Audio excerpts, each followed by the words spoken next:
Yang kami hormati para ulama, para kiai, para asatid, wa nakhusu bidzikir, pengurus Masjid Al-Azhar, yang semoga Allah selalu memberikan kepada beliau semuanya umur yang panjang dalam ketaatan serta sehat walafiat, dan juga para jamaah hadirin hadirat, para pecinta dan perindu Nabi Agung Muhammad sallallahu alaihi wasallam, yang semoga semua yang hadir di malam hari ini diberikan oleh Allah umur yang panjang dalam ketaatan serta sehat walafiat, dan Allah kabulkan hajat kaula panjenengan dunia dan akhirat, amin ya rabbal alamin. Wonten saderenge takmir monggo ngajeng mriki. Takmir Masjid Al-Azhar dan Pak Haji Mursodo, Pak Haji Pian monggo.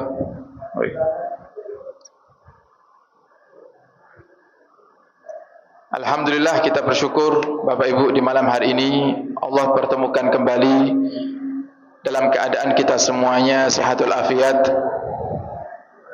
Saat ini kaula panjenengan berada di bulan Sya'ban,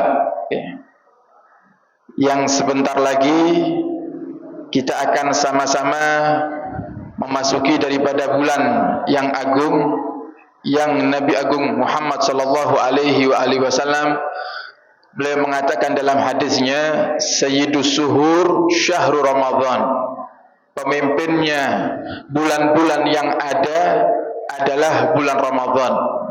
Jadi dari Muharram sampai Dzulhijjah, pemimpin daripada semua bulan ini Bapak Ibu adalah bulan Ramadan.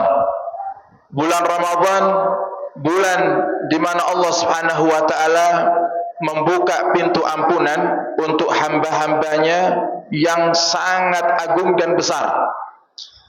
Akan tetapi yang perlu kaulah perhatikan Bapak Ibu, ampunan yang Allah berikan kepada hamba di bulan Ramadan itu hanya bisa kaulah panjenengan dapatkan jika kita melakukan persiapan. Dari kapan persiapannya? Dari bulan Rajab, bulan yang lalu.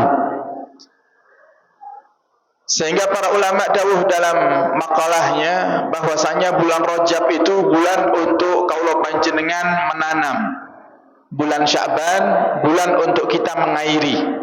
Jadi kaulah panjenengan nanam di kebun, nanam padi, nanam jagung, kedah diairi, harus disirami. Kalau kita nanam di bulan Rajab tapi tidak mengairinya di bulan Sya'ban, maka sama seperti halnya kita menanam tanaman yang tidak kita airi, tidak kita sirami, maka tanaman itu akan kering, benihnya akan mati. Nah, sehingga di bulan Sya'ban ini Bapak Ibu, apa yang sudah kita amalkan di bulan Rajab kemarin daripada istighfar, daripada amal-amal kebaikan, duduk di majlis, hadir di majlis-majlis taklim dan sholawat, kemudian kita memperbanyak zikir kepada Allah Subhanahu wa taala, di bulan Sya'ban ini harus kita istiqomahkan lagi. Kenapa seperti itu? Nabi dalam hadisnya ketika ditanya oleh sahabat Usamah bin Zaid, "Ya Rasulullah, aku tidak pernah melihatmu puasa sebanyak puasamu di bulan Sya'ban." Jadi sahabat Usamah ini penasaran, kenapa Nabi itu banyak puasa di bulan Sya'ban. Ini kita berbicara puasa sunnah, ya. Kalau puasa wajib jelas Ramadan 1 bulan penuh. Sahabat Usamah penasaran, apa alasan Nabi Muhammad memperbanyak puasa sunnah di bulan Sya'ban. Kemudian jawaban beliau adalah karena di bulan ini banyak sekali umatku yang lalai. Di bulan Sya'ban ini banyak sekali umat manusia ini yang lalai. Lalai kenapa?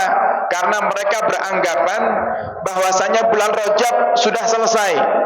Oh, bulan Rajab selesai, bulan yang agung, termasuk salah satu bulan yang diharamkan atau dimuliakan oleh Allah Subhanahu wa taala, yang Allah sebutkan dalam Al-Qur'an. Ada 4 bulan yang dimuliakan oleh Allah. Salah satunya bulan Rajab. Begitu selesai bulan Rajab, seakan-akan tugas ibadah kita selesai. Sehingga banyak orang itu yang merasa, oh selesai Rajab, Ini masuk Sya'ban, tinggal nunggu Ramadan, baru nanti saya semangat lagi ibadah. Oleh karena itu Nabi Muhammad SAW ingin menunjukkan kepada kaula panjenengan bahwasannya bulan Sya'ban ini juga bulan yang mulia, Bapak Ibu. Bulan Sya'ban ini bulan yang juga dicintai oleh Allah Subhanahu wa taala. Dan sebagai bukti kalau bulan Sya'ban ini bulan yang dicintai oleh Allah Subhanahu wa taala, kalau panjenengan punya amal perbuatan selama setahun niku Bapak Ibu dilaporkan oleh para malaikat kepada Allah secara keseluruhan di bulan Sya'ban ini. Nanti tepatnya di nisfu Sya'ban. Tepatnya ketika nisfu Sya'ban. Kita punya amalan dari Sya'ban yang tahun lalu sampai Sya'ban ini, semua perbuatan kita, baik yang baik, perbuatan ibadah ataupun yang buruk, semuanya akan dilaporkan kepada Allah Subhanahu wa taala. Nah, kalau ini bukan bulan yang istimewa, tidak mungkin Allah pilih bulan ini untuk Allah perintahkan kepada para malaikat untuk melaporkan semua amal perbuatan manusia.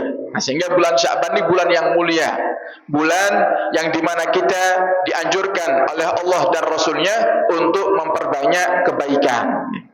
Nah, kemudian Bapak Ibu, termasuk yang harus kita perbanyak di bulan Sya'ban ini, sebagaimana yang dikatakan, ya, ada sebagian yang mengatakan ini hadis, ada sebagian bukan hadis, ya. Dikatakan Rajab syahrullah wa Sya'ban syahri, ya. Wa Ramadan syahru ummati. Rajab itu bulannya Allah, kata Nabi Muhammad. Rajab itu bulannya Allah. Oleh karena itu di bulan Rajab kemarin kita dianjurkan sama Nabi untuk memperbanyak istighfar, ya. Atau dengan kita membaca kalimat istighfar yang dikenal dibaca di bulan Rajab. Allahumma rabbighfirli warhamni wa tub alayya. Rabbighfirli warhamni wa tub alayya. Ini istighfar yang diajarkan oleh Nabi Muhammad untuk banyak dibaca di bulan Rajab. Kalau di luar bulan Rajab apakah boleh dibaca? Boleh. Karena artinya sangat baik sekali. Rabbighfirli, ya Allah, ampunilah dosaku. Warhamni, dan rahmati aku. Rahmati niku sayangi. Karena kita niki Bapak Ibu butuh rahmatnya Allah. Kenapa? Kalau bukan karena rahmatnya Allah, oh Allah ini sudah binasakan kita Bapak Ibu. Sekarang ini kita masih hidup, kita masih bisa merasakan nikmat-nikmat yang Allah berikan kepada kita ini disebabkan karena rahmatnya Allah. Coba kalau kita mau hitung-hitungan Bapak Ibu, mana lebih banyak ibadah kita kepada Allah atau nikmat Allah kepada kita? Mana lebih banyak kira-kira? Nikmat Allah. Bahkan kadang begitu kejinya dan begitu tidak tahu dirinya kita ini, nikmat yang Allah berikan kepada kita ini kita jadikan untuk sarana bermaksiat. Gimana? Allah kasih kita lisan bisa berbicara. Kenapa Allah kasih kita lisan? Untuk apa Allah kasih kita lisan ini? Untuk berkata yang baik. Tapi kenyataannya kita pakai ngerasani, gitu kan? Malah suayai coblosan ngerasani sana sini, gitu kan? Beda pilihan, rasan tok isini, gitu kan? Wes dibilang wah nyokok ini macam-macam, mau fitnah. Coba kita punya lisan ini nikmat. Coba kalau seandainya Allah jadikan kita bisu, wah bingung kita. Bingung. Kita akan cari cara gimana kita berobat bisa ngomong lagi. Nah, kita punya telinga. Allah kasih kita pendengaran ini yang harusnya kita gunakan untuk mendengarkan nasihat, mendengarkan Al-Quran, ya, mendengarkan daripada hal-hal yang positif. Tapi ternyata sering kita gunakan untuk hal-hal yang buruk, ya. Mendengarkan daripada fitnah, hal-hal yang melalaikan kita daripada Allah Subhanahu wa taala, padahal pendengaran ini adalah nikmat dari Allah Subhanahu wa taala. Kadang juga gitu, kita ini banyak nikmat dari Allah, kadang kita ini tidak sadar. Sehingga malah kita ini suudzon sama Allah Subhanahu wa taala. Sehingga muncul perasaan, ya Allah, saya ini sudah doa, kenapa sih tidak Engkau kabulkan? Kadang ada yang tanya sama Ustadz, saya ini tiap hari doa Ustaz, tapi kenapa tidak Allah kabulkan? Jawabannya Bapak Ibu, bukan tidak Allah kabulkan, karena mustahil Allah berbohong. Allah katakan dalam Al-Quran, ud'uni astajib lakum, berdoalah kepadaku, maka aku akan kabulkan. Lantas kenapa apa yang kita minta kok belum datang? Apa yang kita minta kok tidak kunjung diberikan oleh Allah Subhanahu wa taala? Karena kita tidak memahami bagaimana cara berdoa yang cepat dikabulkan oleh Allah Subhanahu wa taala. Doa itu tidak asal-asalan, Bapak Ibu. Doa itu tidak asal-asalan. Kadang kalau panjenengan iki kalau ketemu teman yang munculnya lek pas butuh tok, gitu kan. Wayane awake dhewe angsal apa? Angsal rezeki kathah. Oh habis jual tanah, temen dengar kalau kita habis jual tanah, oh masya Allah datang ke rumah, ngutang, minta, ini kalau mirang-mirang jenengan baradol tanah nih, ketokane duitnya akeh, jenengan bagi-bagi, kula niki damel maem mboten enten. Nah, giliran kita punya duit dia mendekat. Giliran kita tidak punya duit, oh dia menjauh. Oh kita tersinggung, marah. Kadang kita terang-terangan ngomong sama teman kita, lah awakmu lek enek duit itu aku baru mendekat. Lek pas aku miskin, enek duitnya menjauh, tidak mau kumpul. Kita marah. Lah ini kita Bapak Ibu dengan Allah Subhanahu wa taala. Kita ini mendekat kepada Allah lek mek pas butuh tok. Ngene kan? Wis kepepet baru eling masjid. Ngene kan? Kalau sudah kepepet, besok hutang mau ditagih, oh baru eling ning Masjid Al-Azhar. Ngene kan? Lek pas hutangnya temponya masih jauh, lali karo masjidnya. Lupa dengan Allah Subhanahu wa taala. Sehingga kita ini Bapak Ibu mendekat kepada Allah hanya kalau ada maunya saja. Itu juga salah satu penyebab kenapa Allah Subhanahu wa taala tidak mengabulkan apa yang kita minta. Kenapa? Karena Allah kepingin lihat kita nangis terus tiap hari. Makanya ini dijelaskan dalam hadis Bapak Ibu. Nah, kalau tidak salah disebutkan dalam kitab Al-Jawahirul Lu'lu'iyah, syarah kitab hadis Arba'in Nawawiyah.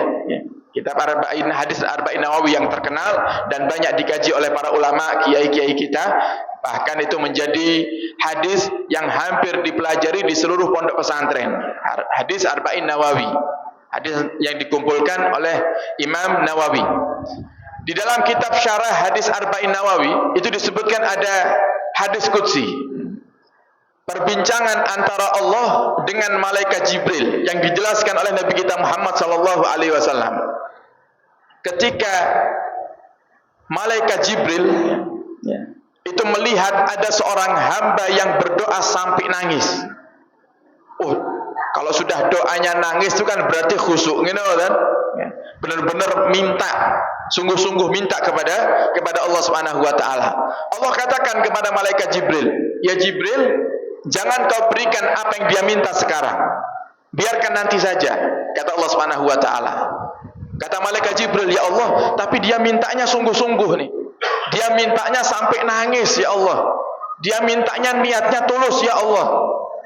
Apa kata Allah Subhanahu wa taala?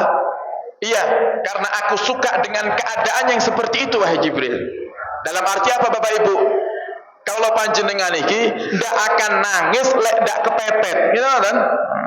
Lek wis kepepet sakit, sudah minta sama Allah kok ndak kunjung diberikan kesembuhan, akhirnya kita mintanya lebih semangat lagi sampai nangis. Allah kepingin lihat hambanya nangis. Nah, makanya kenapa para wali-wali itu kadang Bapak Ibu belum minta sudah Allah kasih. Jadi baru terlintas di hatinya, para wali itu sudah Allah kasih. Kenapa? Karena tiap malam mereka nangis. Tiap malam mereka mendekat kepada Allah Subhanahu wa taala. Nah, kalau kita mendekat kepada Allah hanya kalau ada maunya saja. Hanya di saat-saat tertentu. Di saat-saat kita kepepet. Nah, sehingga di saat kita minta, memang benar kita minta kepada Allah dengan tulus sampai kita nangis. Tapi di saat itu Allah Subhanahu wa taala rindu dengan keadaan itu. Allah kepingin lihat kita selalu seperti itu. Sehingga Allah tahu ini kalau saya kasih pasti tidak nangis lagi. Gitu kan? Oh, jenengan misal butuh motor, nangis-nangis. nangis minta sama Allah, ya Allah jenengan paringi kula motor ya Rabb. Kasane sakit aktivitas biar bisa kerja dengan cepat, sampai nangis. Cuman jenengan mintanya sama Allah ginamung pas butuh motor mawon. Nah, Allah tahu. Makanya Allah katakan kepada malaikat Jibril, jangan beri sekarang. Nanti aja Jibril. Tapi ya Allah, dia ini mintanya ikhlas, mintanya sungguh-sungguh. Iya, kalau dikasih sekarang nanti tidak nangis lagi dia. Makanya sering kami contohkan, kadang ada di antara kita itu yang Allah kasih keadaan di mana kita merasa miskin. Kita merasa miskin. Karena kalau saya katakan keadaan kita yang merasa miskin. Kenapa? Karena Allah Subhanahu wa taala itu hakikatnya Bapak Ibu bukan mentakdirkan orang itu kaya dan miskin. Sebagaimana Allah katakan dalam Al-Qur'an, aghna wa akna. Allah takdirkan manusia ini hidup di dunia ini kaya dan cukup. Kaya dan cukup. Cuman yang mengatakan miskin adalah diri kita sendiri. Nah, sehingga para ulama mengatakan bahwasanya sifat buruknya manusia itu selalu merasa kurang. Sehingga mereka sering memiskin-miskinkan dirinya sendiri. Tidak miskin, tapi ngerasanya miskin. Waktunya Masjid Al-Azhar buka panitia penyelenggara atau membantu penyaluran zakat fitrah untuk warga Kuto Anyar misalnya. Kadang yang minta itu ya bukan orang yang miskin saja. Ini sampai ada satu takmir, Bapak Ibu. Kita pernah satu hari undangan. Nah, itu acaranya sebenarnya tidak sesuai dengan apa yang ingin disampaikan. Takmir itu bilang ke saya, Habib, tolong nanti waktu ceramah disinggung masalah zakat fitrah. Padahal yang acaranya ini bukan tentang pembahasan tentang zakat. Saya tanya, kenapa Pak Haji kok bahas tentang zakat fitrah? Di sini nih, Beb.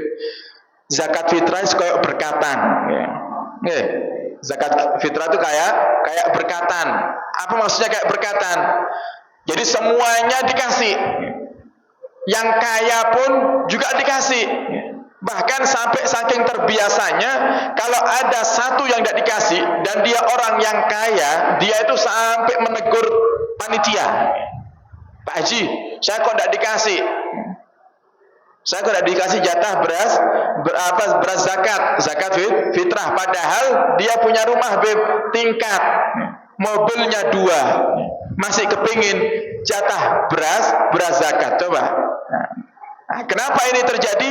Karena sifat buruknya manusia, memiskin-miskinkan diri, suka memiskin-miskinkan diri. Nah, sehingga Bapak Ibu, di saat kaulah panjenengan diberikan oleh Allah Subhanahu wa taala keadaan di mana kita sebenarnya cukup, cuman kita merasa kurang.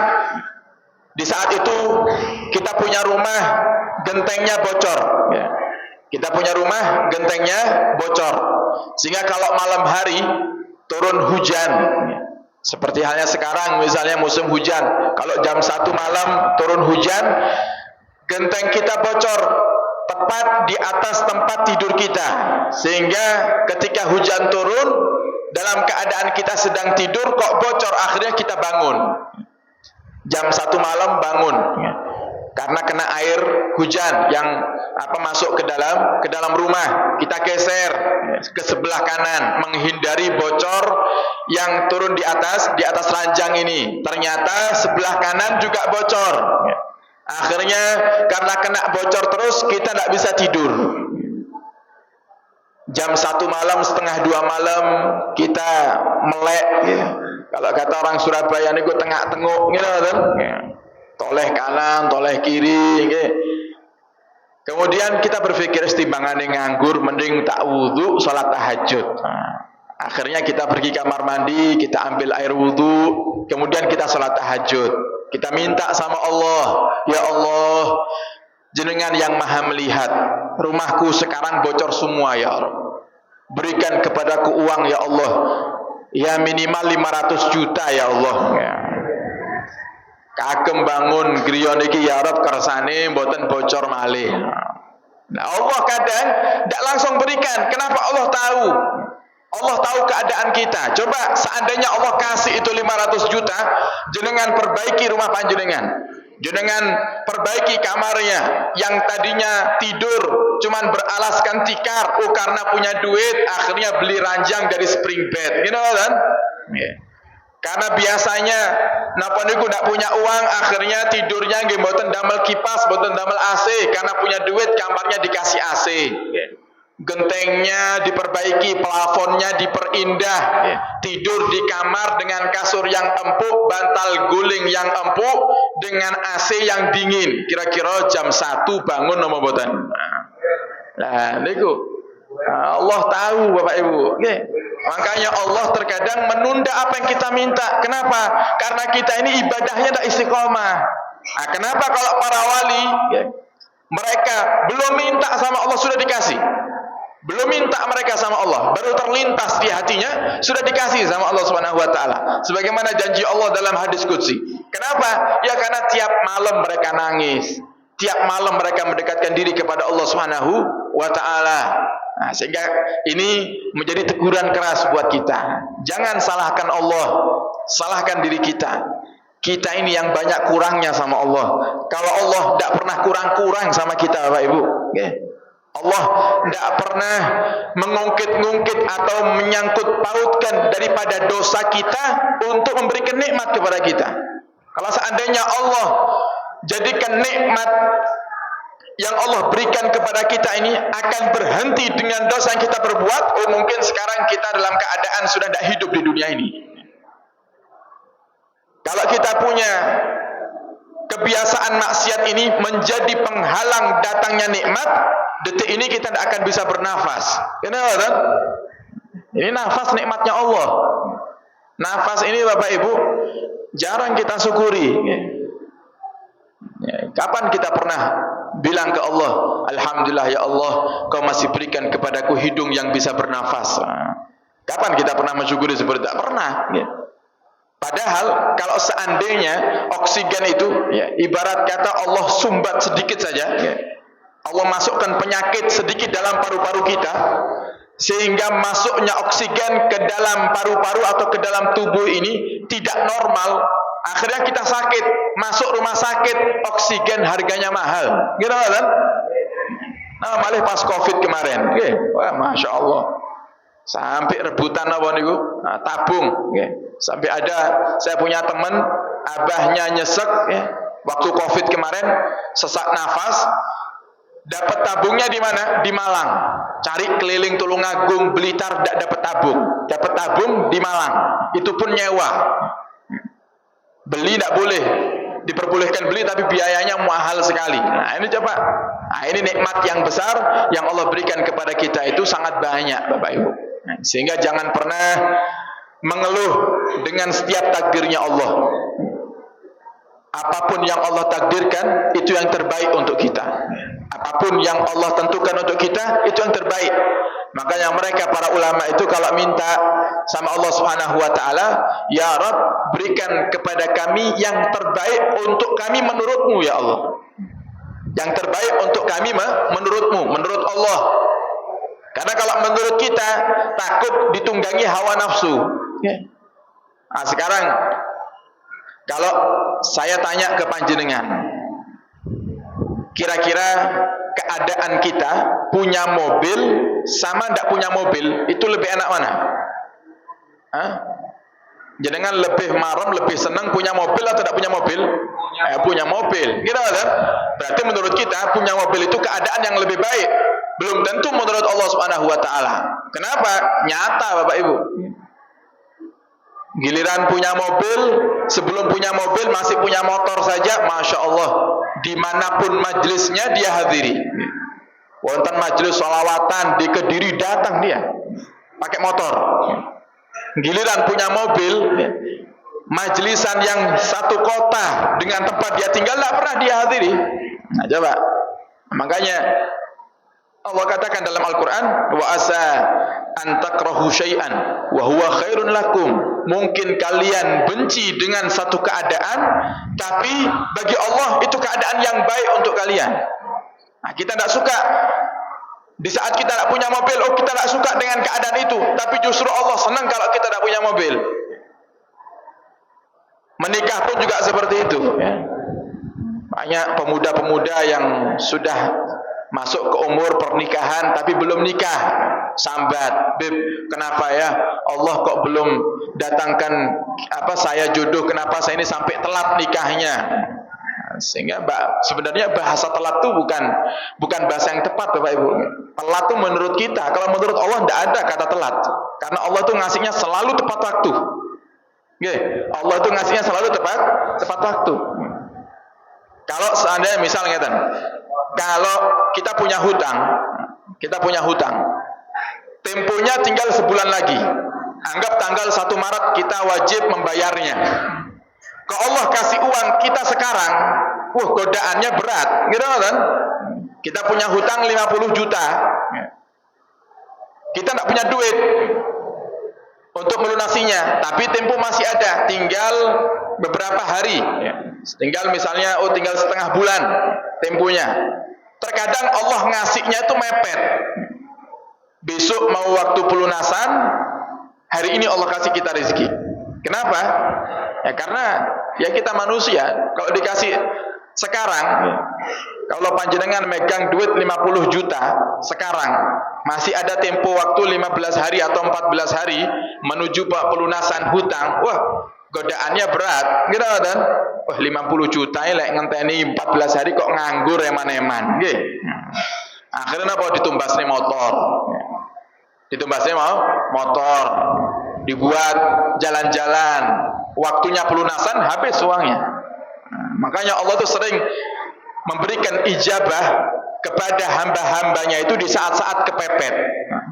Kenapa? Kalau sudah kepepet itu tawakalnya kalau panjenengan kepada Allah itu benar-benar mantap, Bapak Ibu.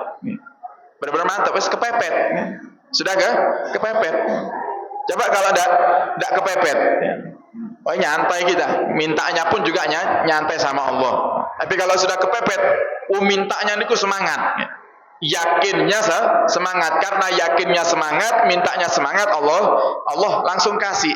Sehingga dari keadaan-keadaan ini, Bapak Ibu, ayo kita syukuri apa yang sudah Allah berikan kepada kita. Kemudian kita jadikan waktu kita yang masih Allah berikan ini untuk hidup di dunia, kita isi dengan hal-hal yang positif.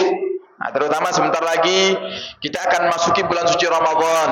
Di bulan Ramadan, Bapak Ibu, perbanyak ibadah. Ini karena sudah bulan Sya'ban, bulan Ramadan biasanya ya kita agendanya sudah berubah.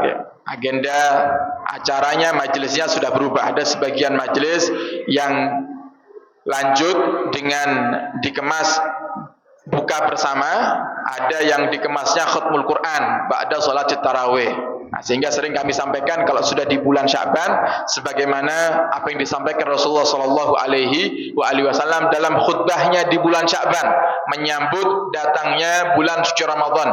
Nabi mengatakan, "Qad adallakum syahrun azim." Akan datang kepada kalian bulan yang agung, bulan yang mulia, bulan di mana Allah jadikan awaluhu rahmah, yang awalnya Allah curahkan rahmat kepada kita. Wa ausatuhu maghfirah, pertengahannya Allah ampuni kita. Wa akhiruhu idkum minan nar, dan akhirnya adalah pembebasan, jaminan pembebasan daripada siksa neraka. Itu Bapak Ibu hanya ada di bulan suci Ramadan. Nah, sehingga persiapan dari sekarang, ayo kita perbanyak amal, perbanyak sedekah, perhatian dengan sesama manusia. Bersihkan hati dari kebencian, terutama saat ini. Jangan sampai perbedaan terkait dengan pilihan calon presiden, wakil presiden, dan caleg-caleg yang ada menjadikan sebab kita bermusuhan. Jangan. Itu namanya kita orang yang tidak cerdas. Orang yang cerdas tidak akan menjadikan momen ini sebagai momen untuk menanamkan kebencian. Tidak mungkin. Itu orang cerdas. Jadi jangan sampai ada kebencian dalam hati. Bersihkan hati mulai sekarang untuk menyambut datangnya bulan suci Ramadan. Kemudian latihan, Bapak Ibu, latihan apa? Latihan sedekah. Nggih, latihan sedekah. Yang tidak pernah sedekah, ayo perbanyak sedekah di bulan Sya'ban agar nanti terbiasa di bulan Ramadan. Latihan salat sunnah supaya nanti tidak kaget tarawihnya. Gitu kan? Nah, kalau kita tidak latihan, Bapak Ibu, penyakitnya nanti Ramadan tarawih namun seminggu pertama tok. Gitu kan? Nah, itu penyakit. Kenapa? Karena kita tidak pernah sholat 23 rakaat. Kita tidak pernah sholat yang banyak. Sekalinya diajak sholat yang banyak, kita bingung. Kita ngerasa capek. Sampai akhirnya apa? Males tapi kepingin ndak ketinggalan tarawih, cari masjid sing tarawih ini paling cepat, gitu kan? Sak kutha anyar keliling, dicari imamnya. Kadang kalau sudah ketemu imam favorit, gitu kan? Kalau sudah ketemu imam favorit, wah ngimami tang pundi mawon, wah nderek, gitu kan? Ngimami tang Al Azhar nderek, ngimami tang masjid lintune nggih nderek. Saking napa? Cari yang cepat. Giliran ketemu imam yang lama, wah dijamin salatnya ndak khusyuk, gitu kan? Salat kok gremeng di hatinya, ya Allah, imame kok cek suwene, nggih. Maca kok atik tartil kesuwen, capek. Gimana kita ngadep ke Allah ini ngeluh capek? Padahal Allah tidak pernah capek lihat kita terus berdosa. Allah tidak pernah mengeluh ngelihat kita bermaksiat kepadanya. Terus kita mau ibadah kok dikit-dikit ya ngeluh. Latihan dari sekarang. Salat sunnahnya diperbanyak. Yang gimana caranya? Sya'ban kan tidak bisa salat tarawih. Nah, bukan salat tarawih latihannya Bapak Ibu. Latihannya dengan salat-salat sunnah yang lain. Seperti apa? Salat hajat. Kemudian salat tasbih. Nah, itu salat tasbih itu kan salat yang agak lama nih, nggih. Nah, itu cukup melatih kesabaran tuh salat tasbih. Kemudian salat witir. Nah, witirnya diperbanyak. Latihan. Biasanya kita kalau tahajud atau kita kalau habis isya salat witir cuma 3 rakaat. Nah, ini bulan Sya'ban kita salat witirnya 11 rakaat. Nah, latihan. Jadi 2 rakaat, 2 rakaat, 2 rakaat, nanti ditutup dengan 1 rakaat atau yang terakhir digabung juga boleh. Nah, ini cara kita melatih diri agar semangat beribadah di bulan Ramadan nanti.